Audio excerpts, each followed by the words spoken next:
Good morning, everyone. I am here welcoming you to a nice hour with Yvonne, and she's just about to come on. We're going to be talking about abandonment.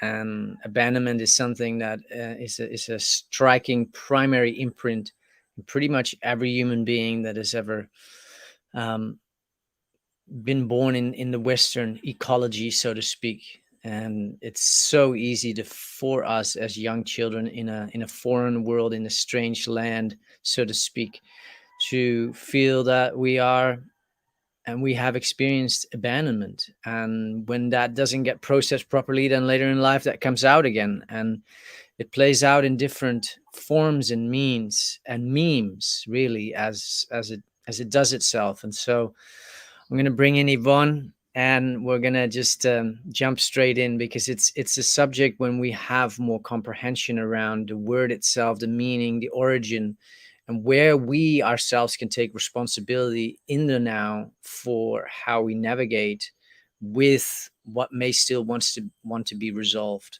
Um, we always know if we have emotional triggers, it's not the other person making us feel anything. There are feelings occurring for us, and they are messengers of places within our internal landscape that we can discover more about. But today we're going to unpack abandonment a little bit further because we're deep into an abandonment story. Hi, Yvonne. Good morning. Good morning to you. Yes, absolutely. How amazing a world we're in. Yeah. So, abandonment, that's such a big subject, isn't it? I think for me, one of the most important um, end product of any internal landscape, as you call it, of the inner child's abandonment is that we tend to act that out in our adulthood, Mm. um, or any other time really in adolescence it starts, where we don't allow people in, and particularly if we have some really strong feelings for somebody, we tend to abandon them before we are abandoned. So we don't go the whole hog, right? We get that far and then we go, don't want to see you anymore, because that trigger of the original pain of what it felt Mm. like to be abandoned is so strong that we do not feel that we can ever take the risk again. It Yeah. makes us feel incredibly vulnerable to pain. So, Mm. yes, I thought that would be a really good subject, and we can take that to as deep a place as we want. Yeah, I always want to go into the deeper spaces with it, Mm-hmm. and particularly how I have, well, I can only relate from my own experience, but how I've come to recognize where that has played out in my own life. And one of the things in relationship to what you just shared is that in past relationships, whether short term or long term, or there has been a real difficulty for me to stay open. There has always been this almost effortless um, faculties active in my body that would and my psyche that would just close the door, cut it out, cut it off, and walk away. And but that comes with a certain harshness and a certain coldness and a certain closeness and a certain unavailability, which is really, in my own experience, because I had the opportunity to really consciously stay open with one of my ex-lovers for a prolonged period of time, and it was just so amazing to see that even a year and a half later there was reason for me to call her up and to still reveal, to heal, because I noticed that I had closed down so much more. And that gave me insight. And she also had her opportunities um, for it, and she stepped into them with me. And so it was so beautiful because it's all part of a grieving process. It's all part of actually a natural kind of separating again process. But what we were both avoiding from falling into almost was this trying to not feel abandoned.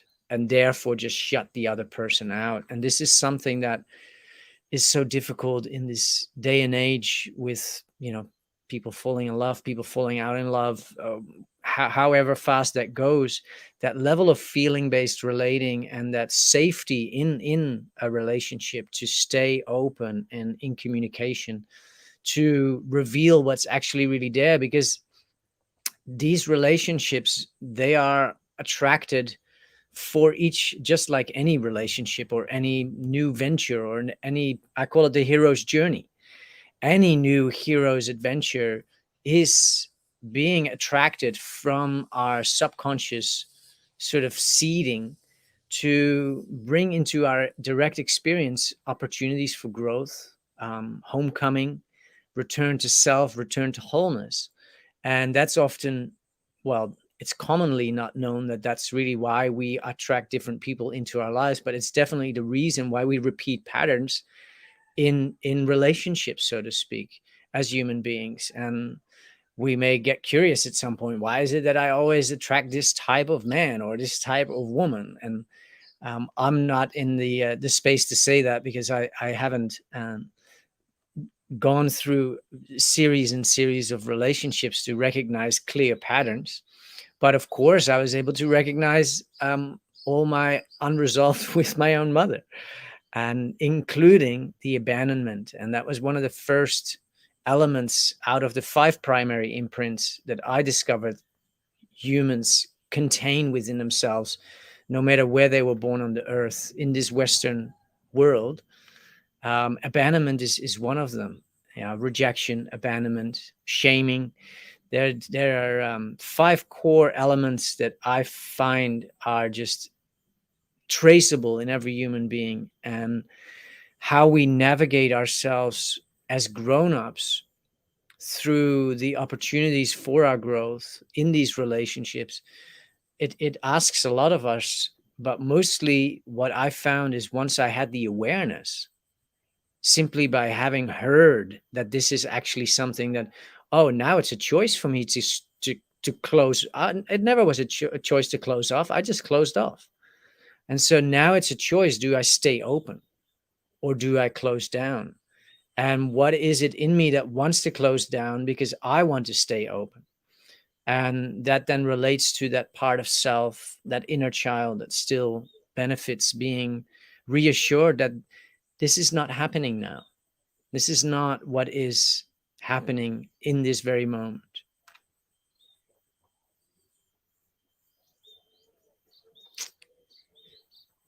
On mute.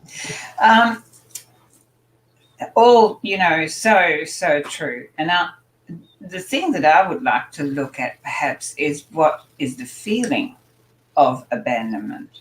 Mm. Because most people who have triggers of abandonment don't recognize them, because it's a word, but unless you understand the feeling, you can identify the feeling, and you go, oh, I've just enacted this trigger of abandonment. Then it's very difficult to actually bring it home. And if you talk about patterns, and I think that in the community, the healing, so-called healing community, and whatever you want to call it, counseling kind of community, patterns are seen as a bad thing. And I think patterns are a gift. Yes. Because every time a pattern resurfaces, it's another opportunity for you to get it. You're going, hello, here I am again. Can you finally get it? This is actually not for your highest good. So what is the actual feeling of abandonment? Well, it is loss. It is feeling lost. I remember. My original feelings of abandonment came, I guess, when I was about, I don't know, 10 or something, in Indonesia, because that was the first. Oh, no, I've got to go back. When I was about 6, at the end of the war, and there was this thing that was going on. and I can talk about it now in public because my parents are wherever they are, and so is my brother. So, but the fact is that after the war in Holland, there was a movement where children were sent away for healing, to recover from the trauma, right? And my brother was sent to Scotland, I think, to a family where he learned to speak English, and because he was 5 years older, and and I, who had never been away from my parents, was sent to a place, and I'll say it in Dutch. It was called the Kolonie House. Now, what that meant was it was a home where children were sent to recover from their trauma. But the very fact that they were torn from their parents was even more traumatic for me than anything the war had even offered me. And I remember crying myself to sleep every night, with the result that I became really ill, and I had to stay there twice as long before I could go home. And that was such a trauma to me of being abandoned. And I know my parents did it for what they thought was my highest good. And so I used to try and express that and say to them what happened to me in that time, and how, and that became a joke in the family. So my brother particularly and my father, they would just roll their eyes and go, oh yeah, yeah, that Kolonie House, yeah, and they just ignored it. And so where did I put it? I had to put it inside. And I think that is what happens. We are not heard when the pain of loss, the pain of separation. So abandonment is this feeling of being separated from what keeps you safe. That is how I feel abandonment is. So that whenever we go into any territory, if we haven't identified that in us, and we haven't healed that and alchemized and integrated that by knowing that you're always there for you, no matter what, and it isn't happening now. I love what you said. It isn't happening now. So when we identify with that, then we go, okay, I can actually go the whole way with a relationship because I cannot be abandoned as long as I am here for me.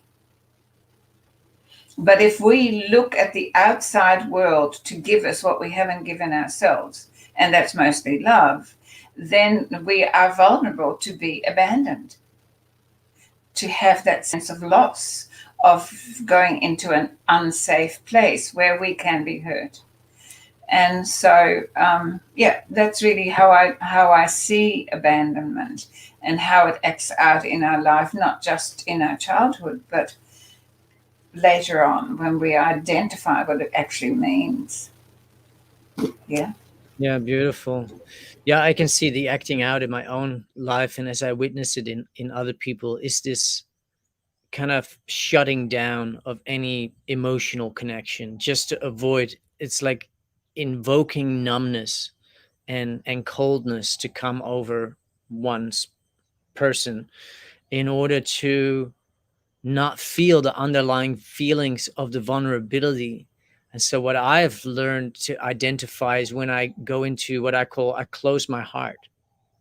So because the hardest thing for me in that relationship that I chose to stay open is to keep my heart open, because all I wanted to do is just, cut her out, make everything go away, because and I was already through the process of recognizing that underlying abandonment was there.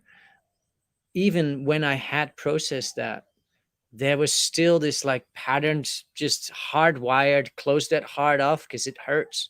It's the easiest way to get on with life. And what humans have a tendency to do is then focus on work and focus on making money or becoming successful, or building a something. Guys go build a house, or they build, I don't know what they all do, but it's just it's running away. It's being emotionally unavailable to what actually is an opportunity for resolving, transforming, and healing.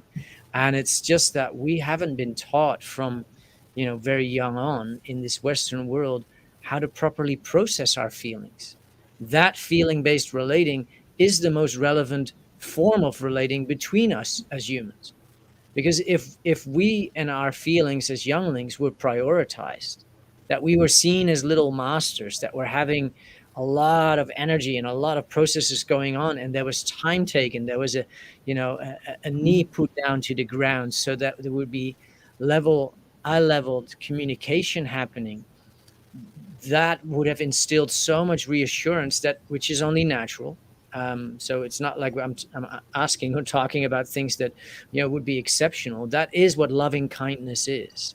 That is what a compassionate human being would do. But of course, we all understand that our parents went through even crazier scenarios and times than we have, and therefore da da da da da. But that doesn't excuse or take away the impact of not being met with love, not being seen, not being acknowledged for the direct experience that we have. Because as younglings, in my own reflection, if we don't get witnessed and if we don't get affirmed that the experience that we're having, that it's okay, or that yeah, you are having this experience when they're great experiences, there's still this biofeedback in our Yeah. social ecology that is, it's paramount for the organic and natural growth for children to keep progressing themselves in what we would later call self-confidence. Self-confidence is not something that you can learn by a bunch of ideas. It comes about when we are seen, when we are encouraged, when we are allowed to slip and fall, and there's no judgment, and there's no over loving neither, like, oh my god, have you hurt yourself? And so it's that natural middle path. But Yeah. we've missed out on so much of that, and just missing out on so much of the love. Like, we may not have been abandoned. Like, I where I found my little boy was in a place called the Marca, um, which is a little retail outlet all across the place called the Netherlands. And I was just still there in that shop front, between some dresses and on a ring, and there's a big clothing department store. And all that really happened is that I kind of walked a little bit that way, and my mom walked a little bit the other way, and she was looking for me, and then I walked back, and she was gone, and then I walked to the other side, and I'm this little guy that is smaller than than the clothes racks, and nobody could see me. And before I knew it, well, there you go, I felt abandoned. But it's really that I felt left, lost, Lost. disconnected, and that sense of like my safety, which is what the grown-ups are, the genetical parents, or whoever is our caretaker, that we are feeling safe with, they are an extension of our way of being in the world, because we can't process everything. So we kind of, in a healthy way, we rely on them for navigation, because we don't know where we're going, we don't know how to drive, we don't know navigate on a map, anything, when we're that small. And so when that safety was removed, all of a sudden there was this sense of like, I'm left on my own. And it's more that shock of having to deal with reality as a little person in that split moment. What happens for most humans, they just disassociate. It's too much for the little brain to handle.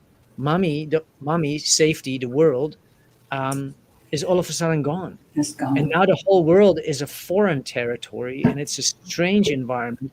And who are all these grown-ups that I never needed to look up at? Because prior, I was just able to hold her hand and look at all of it and be like, oh yeah, everything is honky dory. And all of a sudden that hand is gone, and these people are all of a sudden all strangers. And so it has a huge impact on many of us. And what I see that it does later in life, particularly when we connect again in intimate relationships, whether they are deep friendships or whether they are work relationships where we really kind of bond, when one is indicating to leave the relationship, it is so common for humans to just go like, okay, yeah, no, I see it. Yeah, no, of course you need to do what you need to do. I hear you, brother. Yeah, you're a free man. I'm totally supporting you. And meanwhile, the little person inside has already closed the hatch and said, all right, I'm I see what's coming. I don't want to. And so it's like, how do we see those emotional reactions of kind of like shut downness? How can we invert them to really discover what's really going on? Because we can justify our own intelligizations until the cows come home, and we can support anybody to choose what it is that they're choosing. But are we in the process also denying what's really going on? And are we actually afraid to meet our vulnerability? And this is then the work that we can each do with ourselves, because it's a big topic. And from that inner child work, we and the archetype of abandonment, how that plays out in relationship, I see that it's playing out in way bigger narratives. And I know that you have a little list, so I want to invite you to kind of shine some light on that, because as we unpack this, we can actually start seeing where it shows up in our own lives more. And then the question becomes, do we want to keep doing it like this? Yeah, wow. Is it's me who is perpetuating it by choice. And that's either unconsciously just not being aware and therefore I perpetuated it, or I perpetuated being aware that I am perpetuating it, or I say, well, I don't want to perpetuate it. So how can I stop myself from shutting down, becoming cold, cutting people out? Because the heart wants to be an open vessel for compassionate expression. So how can I keep those doors open? Well, the only way out for me has been in. But what else is out there in abandonment land, Yvonne? Because there's a bit playing out. Well, there's a lot playing out, but before I dive into how that's affecting us now, I I really don't want to leave the child just yet, because the child, um, we tend to think, and this is something that I learned with my inner child work, and I've done a lot of it, and I used to run inner child workshops. But the only way that we can recover from the wounds of the inner child is to recognize that what you said before, it's not happening now. And the perpetuation is not, is what we do to ourselves. Mm, And that is through our inner dialogue and the repetitive story of thinking that it was, mum left me. Mum, I always have to laugh because when my youngest son was about 6, I think, we had some visitors and we went to one of the tallest buildings in Melbourne, which is notorious for having the best view. And we all went up, and it was about on the 24th floor. It's a very glamorous hotel, it was. And it had at the top, it was a circular place. So if you walked one way, you met yourself the other way. And our group mm, split up. And my son said, Mummy, I'm going to go and find Daddy. And I said, okay. So he ran one way while we were still going the other way. And somehow we met up with the rest, and we all got into a lift, and we all went downstairs, and we all standing downstairs talking. And then it was time to say goodbye. And I turned around and I said, where's Joe? we had forgotten him. While he was going one way, we all got into the lift and left him. mm. So there was this panic of going. My other older two children. Excuse me, but my cat has just come into the room, but that's okay. That is how we rock. That's one. So, my other two children, we all went so far. I've never seen anybody run so fast to get up to the 24th or whatever floor it was. And when we got, bless his soul, because he so knows who he is from the day he was born, he was Mm. sitting there with the manager of the hotel having a lovely chat. I felt so guilty. And he said, well, at least, Mum, you didn't leave me somewhere nasty. You left me in one of the best hotels. So he has no abandonment issues. But the thing is that this abandonment that we talk about, that we feel from when we were little, the Mm. greatest abandonment that we suffer from is the fact that we, and this is for all people who are parents and have children, this ridiculous notion that children have of they just want to leave their childhood as soon as possible and become adults because they don't feel in control and they're not being heard, Mm. and so they can't wait to become adult. And the Yeah. fact is, you're adult for a very long time and it has a lot of responsibilities. But by doing that, what you do is you abandon yourself, you abandon your child. So the child isn't necessarily feeling that you, as an adult, don't feel the abandonment of what your parents did. The worst abandonment is what you do to yourself. I don't want to be a child, but the child needs to be lived. It needs to have its time of Mm. expression, it's time of exploration, it's time of getting comfortable with being on a planet that has never been on before. So by just rushing your childhood, you're abandoning a part of yourself. And Yeah. that can only be healed by coming back to our childhood. It was funny because we had a chat about that the other day in one of the break-offs of Brave New Life, of a group that we are now saying people who do not wish to be labeled. I think it was something like that, or who refuse to be labeled. Um, but and it was about, yes, we haven't got enough play. We become these serious old people. That's far too soon. Mm.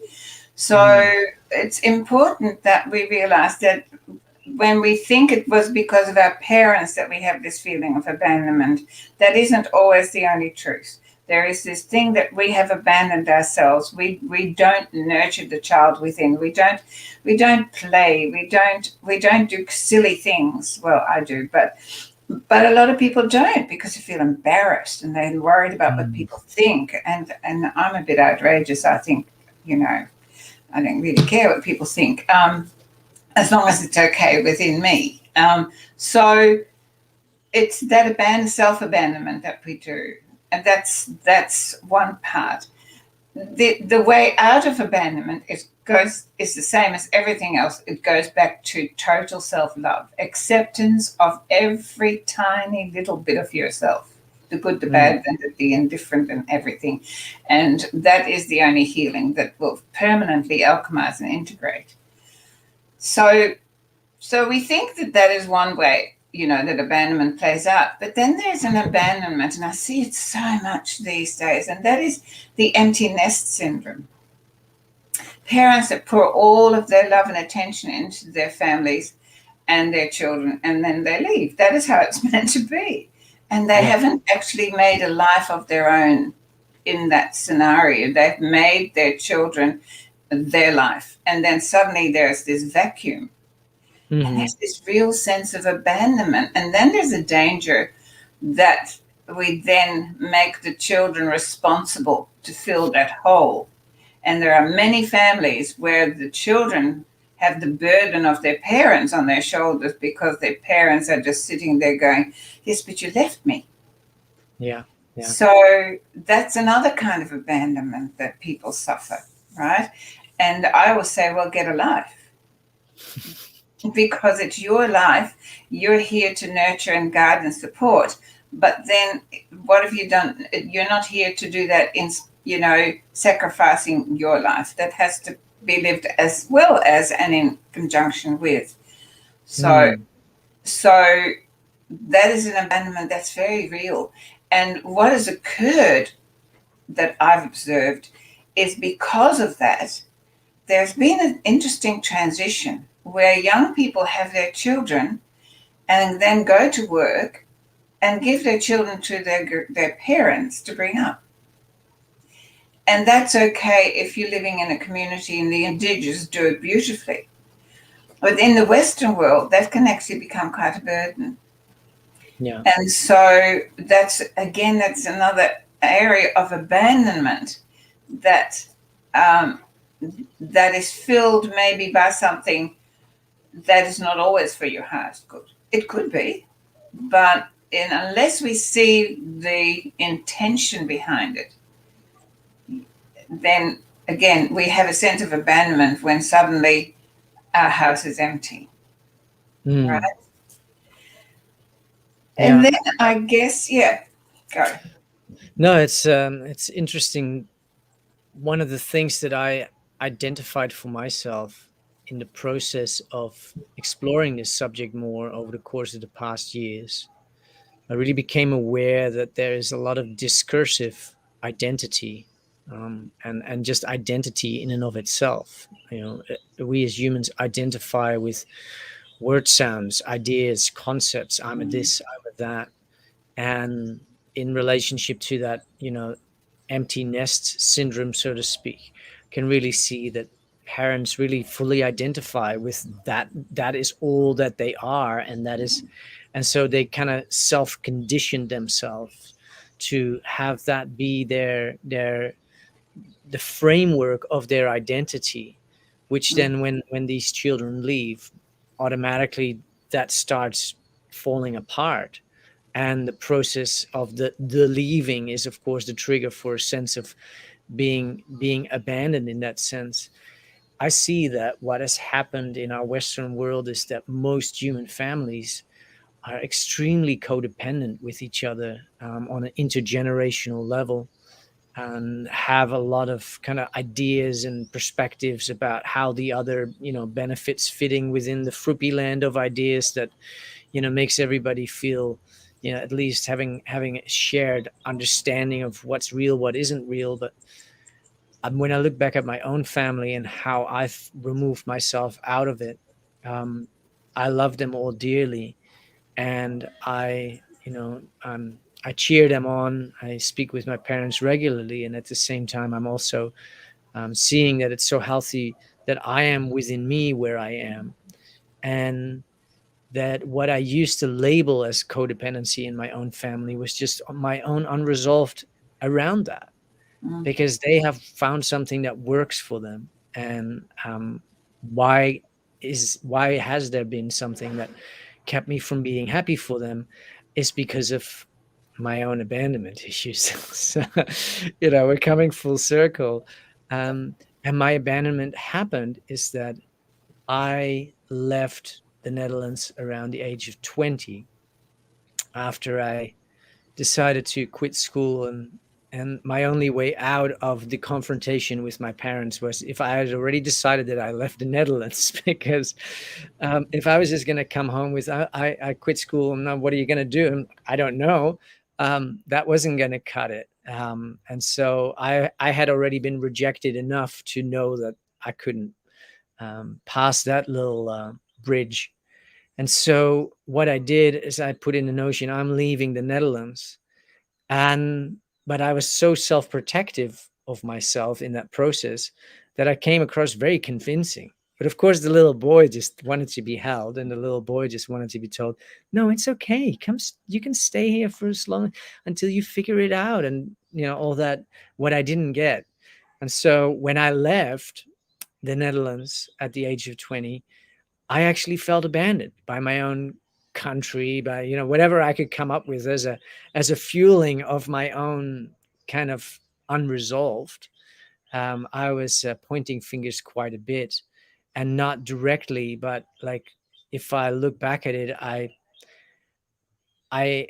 had a lot of resentment, and probably a lot of blame, and a lot of distance, and a lot of coldness as I left, which was all just feeling like was left no choice but to leave the family.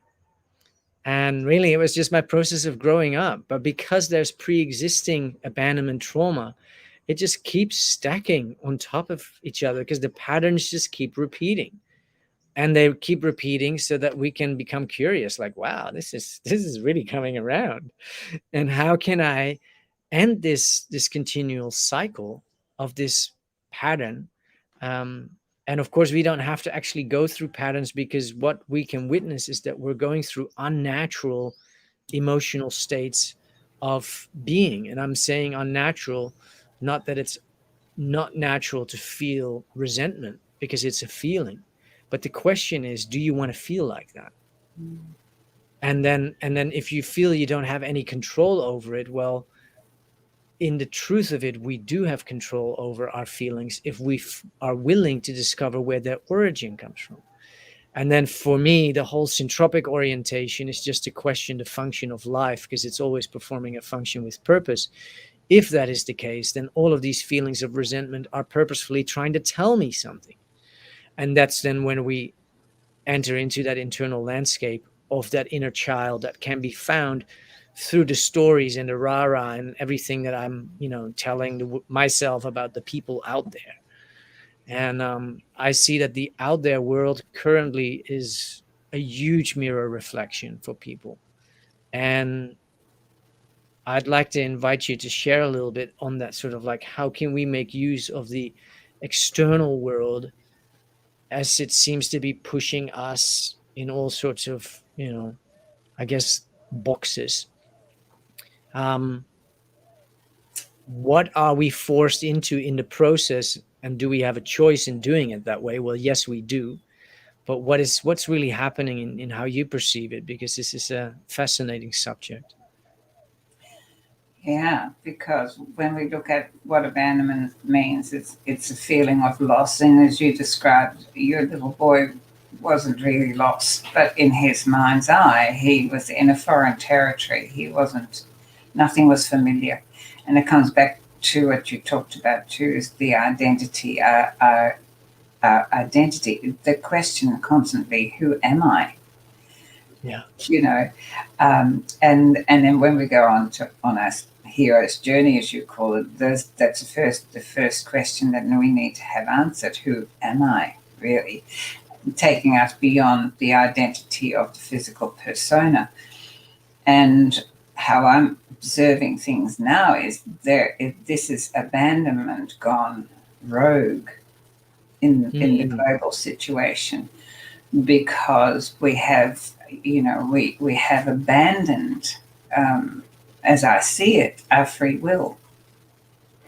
We are in the process of abandonment. Well, we talked a lot about sovereignty. We are abandoning sovereignty. So many are abandoning their rights, their human rights. But one of the things that I find, and I have great compassion for and sadness, is that so many, because of fear, are abandoning the one thing that is precious to us all, and that is our humanity, our kindness, our gentleness, our caring and sharing for each other, our nurturing and nourishing, which is the essence of humanity that we are valued for. And we're abandoning these values within families, within friendship circles, within communities. And you and I are so incredibly passionate about creating new earth communities to bring that back as a foundation of reuniting ourselves, first with ourselves and then with each other. And to heal that abandonment. And it's the same thing. The only way that any kind of abandonment can be healed, the way that I know and what I've experienced in my own life, is to abandon judgment and to abandon separation and to abandon harm. So, the idea of abandonment is leaving. And it is, for me, very important that I check in every day and ask, what am I leaving and what am I allowing? This whole idea of feeling lost. I don't know about you, but I've never seen a humanity as lost as it is right now. And that means that everything is unfamiliar. Yeah. And and there's no precedence, and it's like, fish on dry land. It's flapping about and hoping that someone will throw it back into the water. But the Yeah. only one that will bring you back into the water is you and me. I have to bring myself to the water. I have to bring myself back to an identity that I know I am over and above this persona, this self identity that is all ego. Yeah. So the abandonment of um, of self, of self governing, of self deciding. We don't seem to be able to make decisions anymore because we have no criteria that makes sense, or no criteria that will give us the God given right to freedom. And so we are making decisions. And when I say we, because I know that we're all connected, what someone else is doing, we cannot do to another Mm. without doing to ourselves at some level.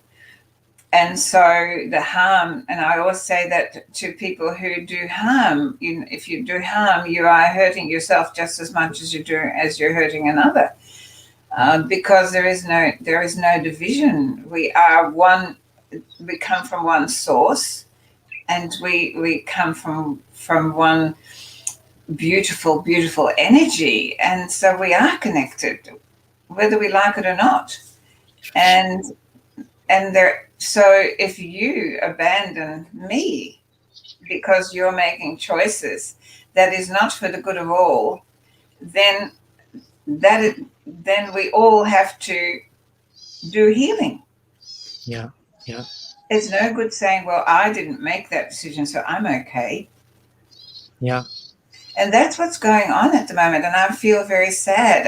It weighs heavily on my heart, to because I have such compassion and such love for my human brothers and sisters. I just know that this we are so amazing. We have such magnificence in us, which is called life. It's Yeah. called the life force. That is who we are. We're not Von, and we're not Sovereign, and we're not Grandpa. We are this life force having an experience that is unique to this configuration. And when we forget that, or well, we haven't been taught that, so we don't know that, then that is when we abandon our soul. And Mm. that is where we're on a knife edge, I believe. And when I say we, there is a great division of those who are aware of that and are doing whatever they can, we can, to bring people back to their identity of who are you and Yeah. what does that mean, and to take back that abandoning of self, Yeah. the abandoning of friends and families because they're not doing or making the choices that you're making. And it's like, what? Mm. It, Yeah. it is a very, it's a, we're at a tipping point, I believe, where we're either, we have the choice. Because I'm a Pollyanna and I only see the light, I wouldn't have signed up to be here for any more disaster. I know that we are going to get there.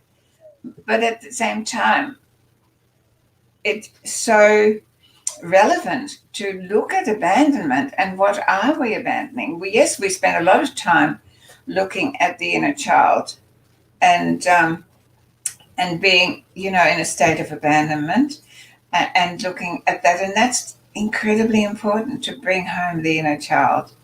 But I think right now, where we are, what is really more important is to bring ourselves home, is to really look at what are we abandoning? What are we willing to give away, and what for?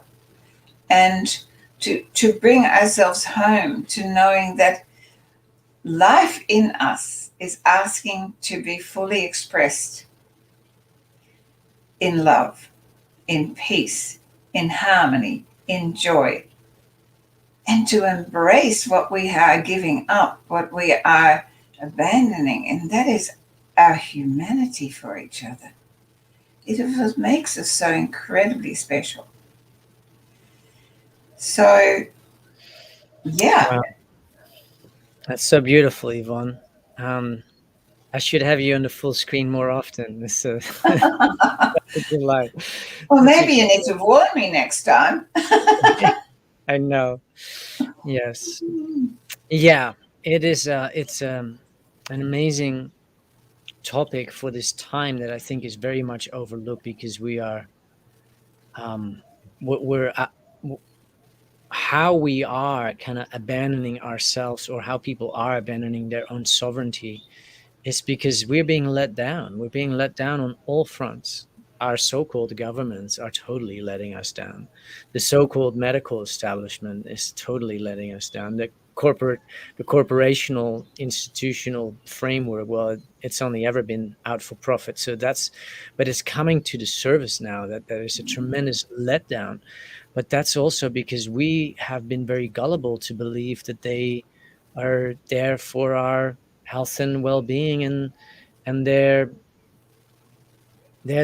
here to make sure that we, our lives become more prosperous and rich. Well, I guess the objective of our current Western model is indeed to accumulate riches at some level, and carve a little piece out on a little suburb somewhere and call that your little kingdom. Um, there's um, there's so much out of place in terms of where we are going in this new Earth frequency, and I see that the chaos and the mayhem that we have on our hands at the moment is almost, if we actually did want that new Earth to come into being, then these old structures and these old ways of doing stuff, they really benefit just kind of breaking down, because underneath all this kind of external fabric of society, it's built on mountains and mountains of unresolved trauma, unspoken and unexpressed feelings and emotions. Our entire Western societal mainstream um, fabric of our human ecology is not having any openness towards really tapping into our inner humanity, and really joining in hands together in ways that are really forming spiritual relationships and spiritual connections. And that's just been, as I have studied human ecology back through the ages, you can just see the steady decline of any, with the rise of mind and the glorification of mind and science, anything to do with our interdependence and our interconnectedness has just gone down and has been on a decline. And it seems like we're taking a extreme necessary deep dive. Um, it's so fascinating for me to sit back and be able to, and be privileged to kind of think through all of this, but at the same time also hold myself to account to keep showing up for what my journey in all of this is, and where I may be abandoning myself, where I may be avoiding feeling feelings, because really that's what abandonment in its simplest form actually shows up for in my life. Me just not being willing to feel what's really going on for me. And that's like the smallest recognition that I have when I deny myself something, in terms of like, oh yeah, this is just, don't worry about it, and then it comes up again, and I kind of, if we're not resolving, we're coping. And I see that we can cope to a certain point, and when we reach our maximum kind of coping carrying capacity, the universe will come in and help us if we're not willing to do it on our own. And circumstances and events will be attracted and created through our unconscious or subconscious, that will cause a massive breakdown in whether it's relationships or whether it's, so that we have another opportunity to look within, to explore what's going on. It's amazing to witness how rich this time really is for up leveling, transformation, growth, and making use of the function of all the distortion that is happening around me, to find it somewhere within. so that I can become free of the judgments, of the opinions, of all the stories that I can go into about all the information that is coming my way. My main question recently has been, why is it that I'm still bringing that information into my field? If I already know that the governments are corrupt, and what am I? So my question then becomes, who am I still looking for? It's not what am I still looking for, because I know what I'm looking for. I'm looking probably for a part of self that still feels that it's relevant to engage in that. So it's still performing a function for my growth, and in that I get to access more of what I am doing to myself. And do I want to keep doing it like that? Because not feeling or processing my feelings or navigating this time consciously is indeed me abandoning parts of myself, but really it's also in that abandoning my own sovereignty. And wow, that's a big notion, because I use that sound for myself. So, I have to really hold myself to account there. And it's a great introspection into abandonment. I'm curious if you have other thoughts to add to this, Yvonne. As you were talking, I'm a bit of a big picture thinker. I was think that if I can go to the big picture, I have a greater point of view, right? And I think one of the abandonments that humanity is now suffering through is they have abandoned their thriving. So humanity has not been thriving, it has been kept stagnant. And there is no species of any sort that can be contained in that place without eventually becoming extinct. And so I kind of see this, what we're going through now is this opportunity for us to look first at the big picture and say, well, as a humanity, we have certainly, technologically, we look as if we've been thriving, if you can call it that. But I think it was Einstein once said that, we, we had to make sure that our intellect and our emotions would keep up with the technology, and it hasn't. And so when I look at the big picture and I see, okay, humanity has ceased thriving, so there is only one thing to do. We're either going to be extinct or we're going to break out and begin and take back what we have abandoned, the right to thrive. So as we are the microcosm of the macrocosm, then I look within myself and I go, what part of me has not been allowed to thrive? What part of me has stayed stagnant? What part of me is asking to be expressed? And that's a question that I ask myself every day. What part of me still needs further expression? And that comes back to what you're talking about and what's so wonderful about Brave New Life and about my community also, Connect the Soul, New Earth community, is that we are creating a platform where people can explore feeling relating. Because we have, I believe, abandoned not just hearing people's feelings, but expressing our feelings, because if we don't feel heard, then we don't express. And we've been so busy talking without saying anything.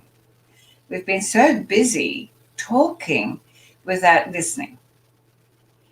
And I think that is time that we started to listen, not to the external propaganda that is coming in floods, but to the internal life force that is screaming to be heard, to be allowed out, to be set free, to be honored, to be given its opportunity to thrive, not to be curtailed and shoved into, some sort of a box and the lid shut. This is not what life is about. We're not living when we're doing that. We're existing. And I've seen pictures of the living dead. It's not a pretty one. So I don't want to be the living dead. I want to be the living life. So every day I've learned to do whatever I can to offer freedom to the life force that is keeping my physicality going while I'm asleep.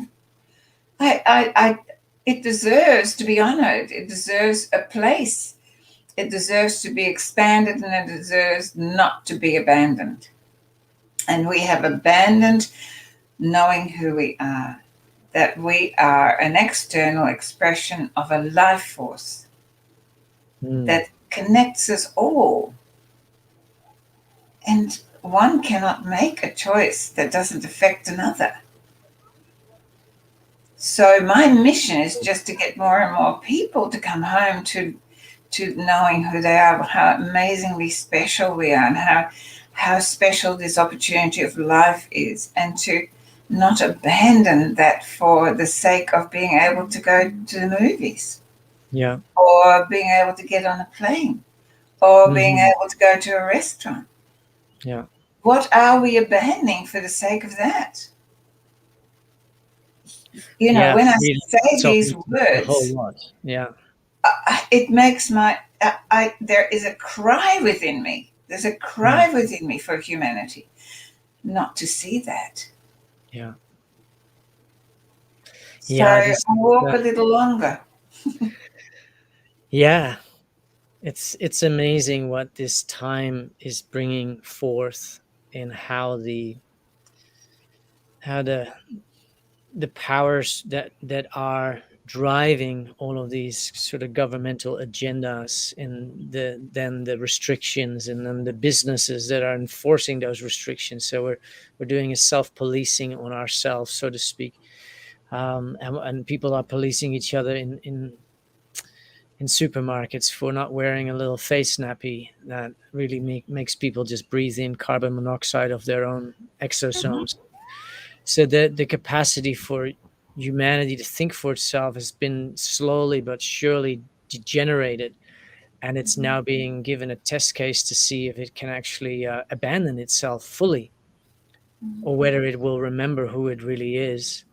And I feel very much through my own understanding of syntropy that this opportunity on a macro level is going to bring about an amazing transformation for humanity. But there is no transformation, there is no new life without death. And we're certainly having that pretty well stacked in the cards on a massive scale, with all these non FDA approved or non sanctioned injections called vaccines being what they seem to be promoted as such. But realistically, there's nothing better really to say about it than that it's just gene therapy. And we don't need to go into that much, but it's fascinating to see what the essence of the opportunity of this time is, and how we as individuals can actually make a conscious choice. And I guess the real choice is to stop abandoning yourself, stop abandoning your own humanity, and stop yourself from causing you to cast out others and abandoning others. And so the only way to then, and that brings it back to keeping that heart open. How do you do that? Well, the only way that I have learned to really be able to navigate in a compassionate capacity to receive and to allow others to have their own experience and support them regardless of what I think, and not even try to fix them, is to go into the primary imprint. And so whatever it is that I'm doing now has a root, just like when we try to, in agroforestry, we have an avocado orchard and there's like some sort of Lyme disease on the outside of the leaves. It's all moldy, and little aphids are making their nests there, and then the ants come and it just becomes a really big mess. You can spray whatever you want on the outside, but it has nothing to do with the external circumstances. That is all just a symptom of the internal under the ground, in the soil or in the soul, of that tree. And so when we look at that, above the ground is our physical expression, then whatever is in the ground is within us, is in our internal landscape. And that's where I've been able to trace back all of this primary imprinting in relationship to what's playing out in the world just around me. And that what I witness and is triggering me is just performing a function. It's actually there to serve me, to remind me that I have an opportunity to find something that actually is from within, actually pointing at that. And so wherever I feel that I have these harsh judgments, I open myself up to become curious. Where do my judgments come from? Why is that still, is that something that I want? Does it feel nice? Does it feel nice to cast judgments?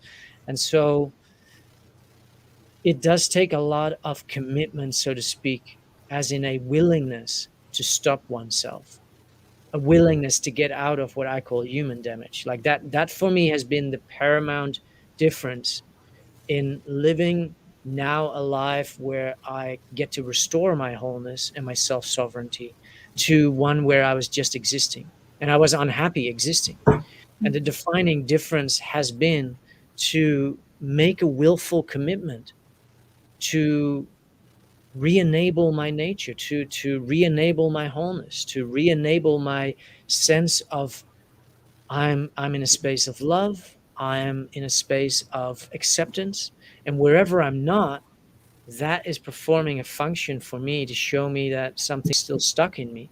Because the real question is, how could we not accept what is right in front of us? Because it's right in front of us. And so humans are, in that sense, a very unique species. We're the only mammals on Earth that can actually, for an entire lifetime, deny what happened, do not want to accept what happened, and then cast judgment on what happened and hold resentment over what happened and still telling ourselves, I'm not accepting it. Or And I'm not responsible. well, that's of course ultimately is that we perpetuate our own narratives. And so whatever we say about a woman, whatever we say about a man, whatever we say about, and it is a judgment, it says only more about ourselves than it will ever do about these people. And you may be so right, and you may be so true, and you may have found the truth, and you can substantiate it for all you want. But if there is an emotionally charged element in that judgment, well, then it just comes from within. And there's actually, and that's what I kind of share with people, how to invert our own external expressions. Yes, express it, but then go within and trace it back. This is this is the work, so to speak, to learn how to stop ourselves from entering in those patterns of abandoning people. And of course, I'm also aware that people are navigating different intensities. But I just want to remind everyone that everything in life is performing a function with purpose. And I may not have the experiences that you are having, but that's because it's not performing a function for my growth and my return to my wholeness and my self sovereignty, but it is for you. And it's all about reclaiming our own responsibility or respondability, as you say, to respond to what's happening so that we can make use of that function. And it's, instead of going into, well, why didn't he do that? And I'm just so upset and he should not have done that. We can say, oh, well, this is a teaching. This is an opportunity. What could I learn here? Because do I want to live in resentment? Do I want to live in abandonment? Do I want to do that to myself, ultimately, what I'm doing to somebody else? Yeah.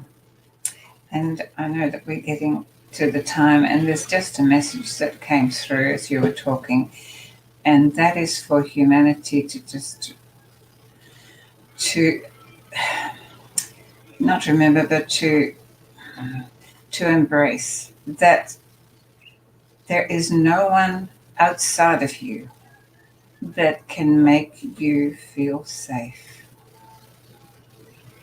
because the feeling of safety comes from within you. Yeah. So stop asking other people to do things so that you feel safe. It's not going to work. It's like Yeah. asking another person to make you happy.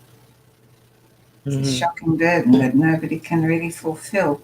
So we have to stop asking, I don't ask you to perform any act so that I can go and sleep at night. Yeah. That's my responsibility. Yeah.